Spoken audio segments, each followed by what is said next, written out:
Rob Williams, the national sports editor of the Daily Hive. It's Offside Sports Vertical. Rob the Hockey Guy on Twitter joins us. Last hit before the holidays, buddy. Merry, happy to you, Chelsea, and the whole Daily Hive crew. Yeah, to both of you as well. Looking forward to it. Well, he's not only he's looking forward to it. He's getting away.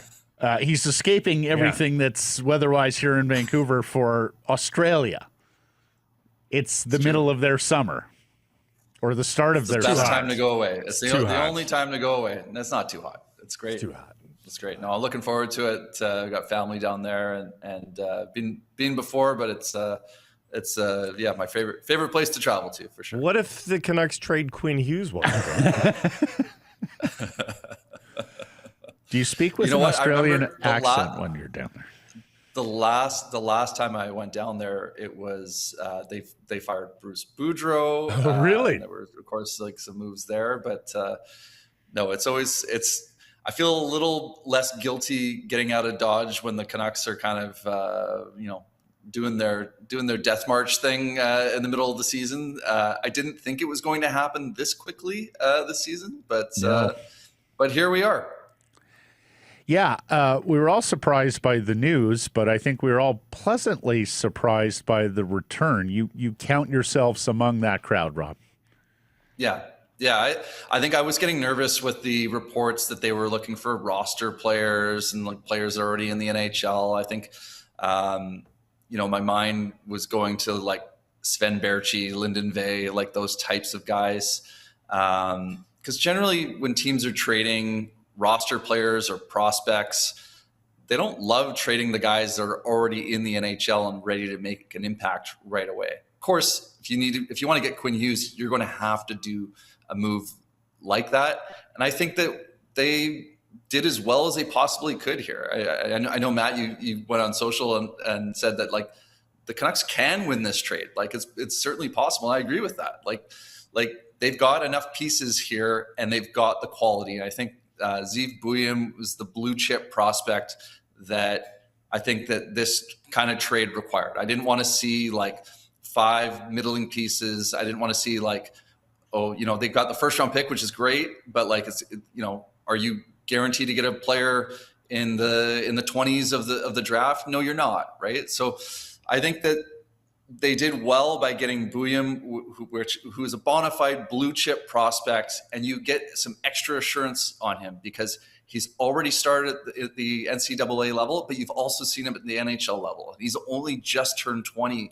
So like, that's better than that's like a top 5 pick that's already a couple years, like you get a little bit more assurance, right? Like, well, it's growing a new core, right? It's growing a new core with Braden Coots. Like those are two guys are parallel now.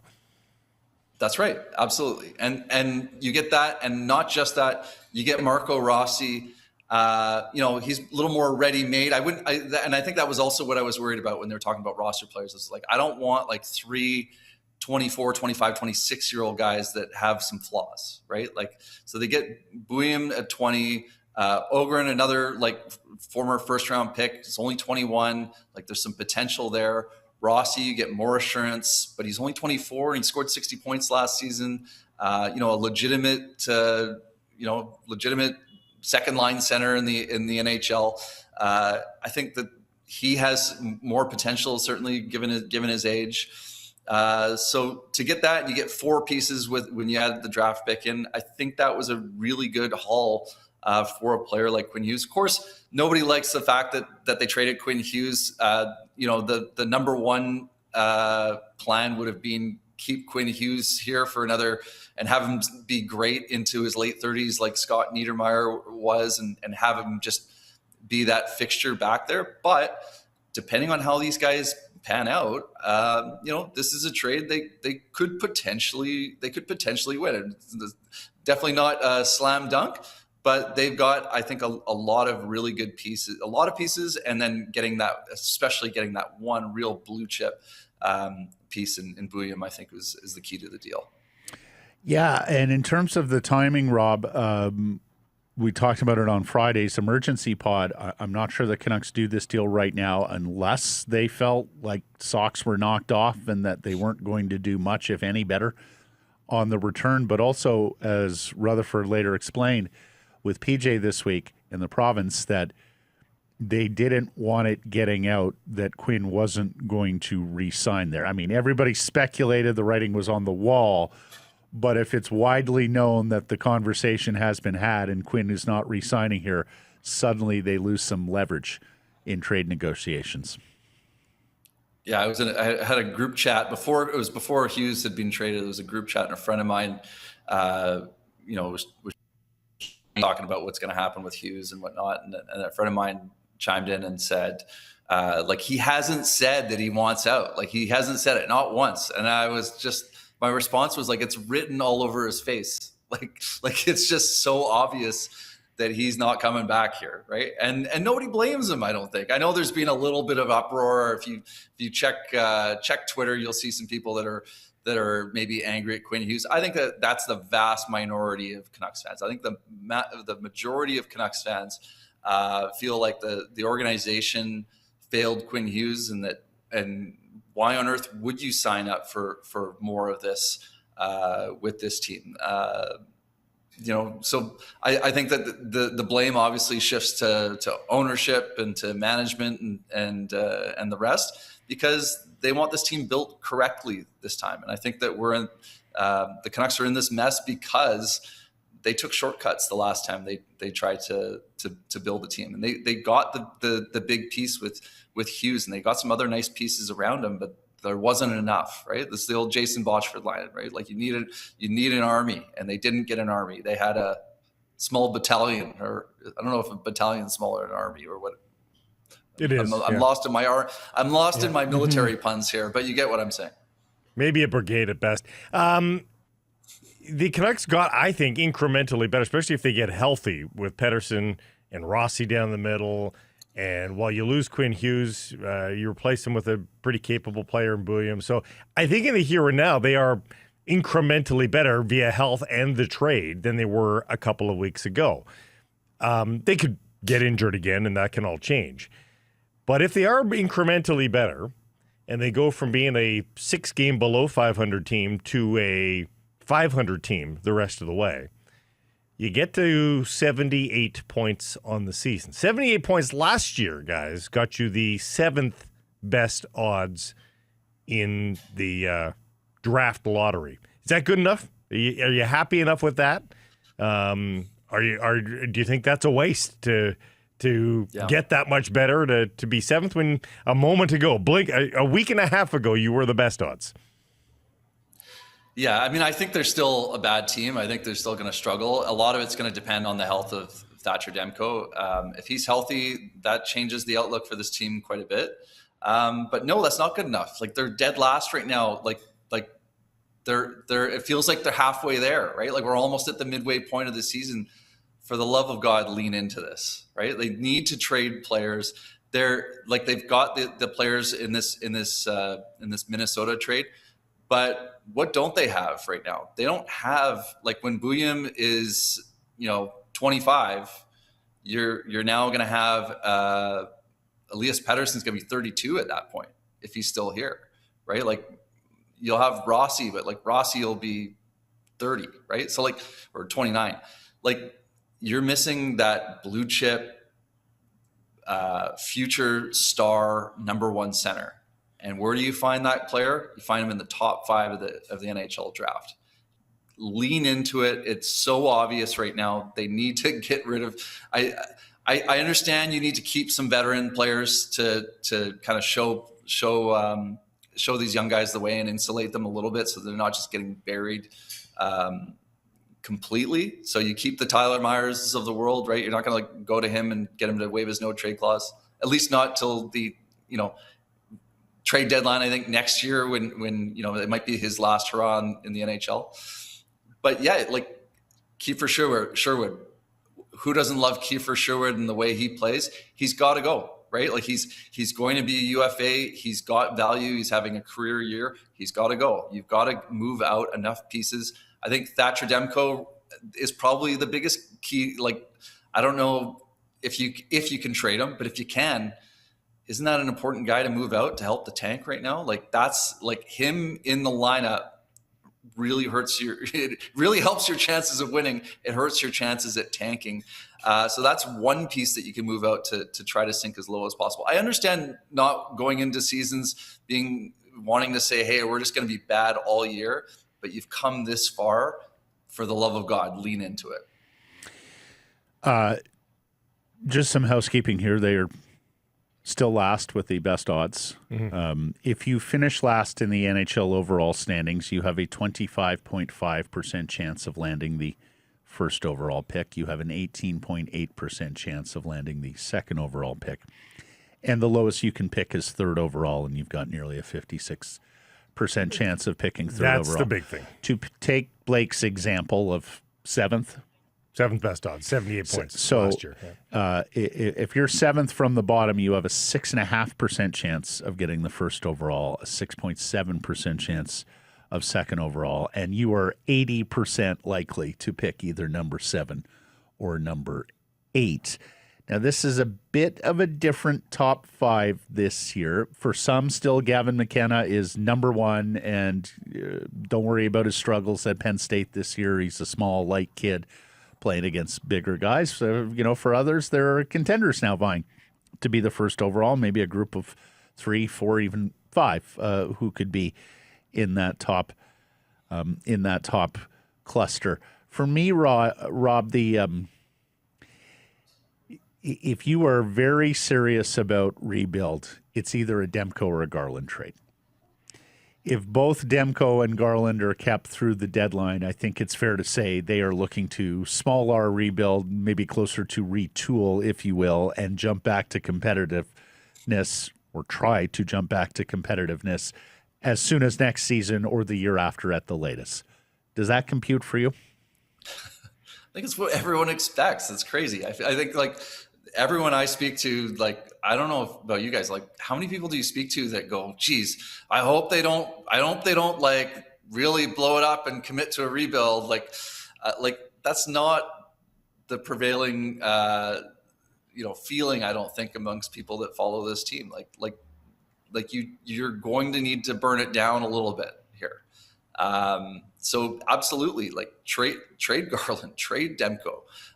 They're really important pieces for your hockey team, but that's why they're going to get you something when you trade them, right? If you trade Demko to a team that is so desperate for goaltending and they're willing to look past, his injury history, fantastic. But I think the key to that is Demko needs to, if he stays healthy the rest of the way, maybe he convinces some GMs, hey, that injury that he suffered in November, that was just a blip here, and the popliteus is ancient history. We know how NHL GMs operate, right? There's a lot of recency bias. Look no further than Tristan Jarry, right? He was on waivers last season. This season, he's going to fix the Edmonton Oilers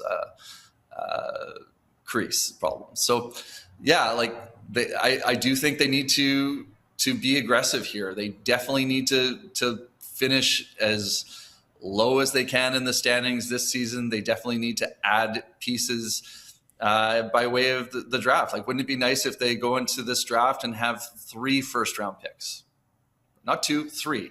Right? Oh, boy. I agree. I think they should. Absolutely. I think they should with a Sherwood deal.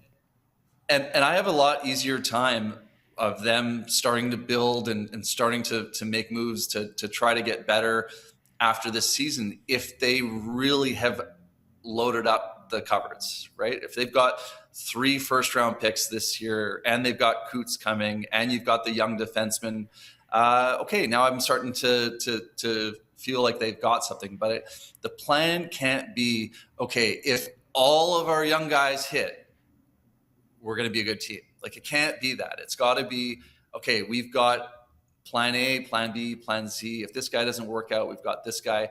We've got maybe 5 guys and, 5 forwards, and we don't need all 5 to hit. If 3 of them hit, we're in a really good spot. They need to be in a situation like that to move forward.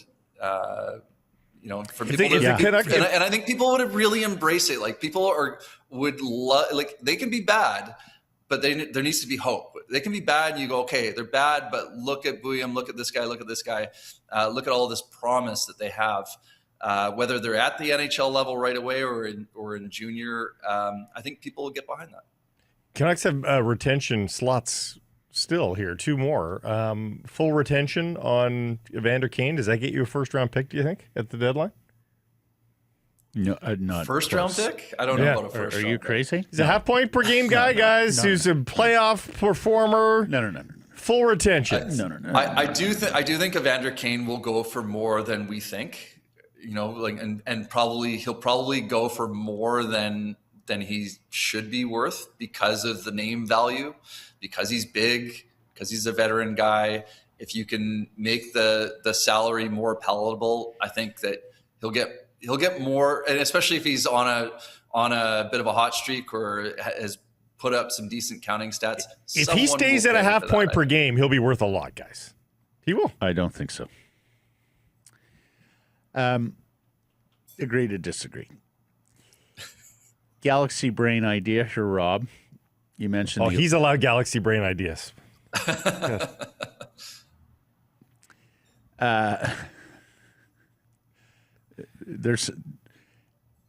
There's something about Evander that's out there Yes. that NHL teams are looking into right now. So, okay, Galaxy brain idea.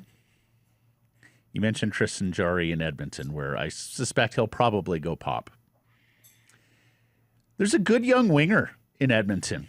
He's under contract for 3 more years after this one. Go get him. You know, he's probably just third line upside at this stage of his career, but plays a heavy game. You know, he can do some things out there. How about Thatcher Demko for Vasily Budkolson, Rob? I understand you got – these are sensitive times for Canucks fans. You should know that better than most, and yet you got on the wrong side of them with your Vasily Podkolzin tweet from the so there's Bob Stauffer, Edmonton play-by-play man, showing what Vasily has done. And do we have the Rob piece of this, Mike? Can we put that up as well? Here's what Rob tweeted. No, that's what we've got. Sorry. Oh, okay. Yeah. What did you tweet? Yeah, no, but I mean, I just noted that. I mean, you look at when you hear people in Edmonton talk about Podkolzin, like they love the guy. Leon Draisaitl wants him on his wing. The thing I always say about Podkolzin is he can't score, right? Like that was the reason why it sort of never worked here. So I don't know that. I mean, I had a couple tweets. The first one was that was an unforced error by the Canucks, right? Like they went out, like they started the season with Danton Heinen, who they paid some decent money to. They started the season with Neil Zaman in the opening night lineup. They started the season with Daniel Sprong in the opening night lineup. Like Podkolzin, I don't think he's a legit second liner. That was my follow-up tweet that also pissed off Oilers fans. So I got everyone mad at me because they they love the guy there, and he's now starting to produce a little bit more offense. I mean, he is playing with Leon Draisaitl. Like he's got 16 points, all at even strength in 34 games. That includes 9 goals. It's a nice start for him. Like I always say, like if I was on Draisaitl's wing, I'd probably pot a couple as well, right? But so there is that aspect to it, but there's also the aspect of like Draisaitl wants him on his wing. Like that's a real thing. Like they love the way that he forechecks and competes and plays defensively. Wouldn't that be a nice guy to have around here? And I just sort of view it as an unforced error because it's like, it's not like it's not like he was untouchable. You can never move him out, but they traded him at pretty well all-time low value, traded him super for cheap. a 4th round pick, pretty well gave him away. And they did that because they didn't think he was an NHL player. And I think that he's definitely proven them wrong in that aspect because not only is he an NHL player in Edmonton, you know, he's playing on a second line. And I think on a lot of teams, he'd play on a third line. Say it with me, everybody. Asset management. Remember how popular asset management used to be as a phrase in the Canucks world and in the vernacular? And lastly, gentlemen, I looked it up for you.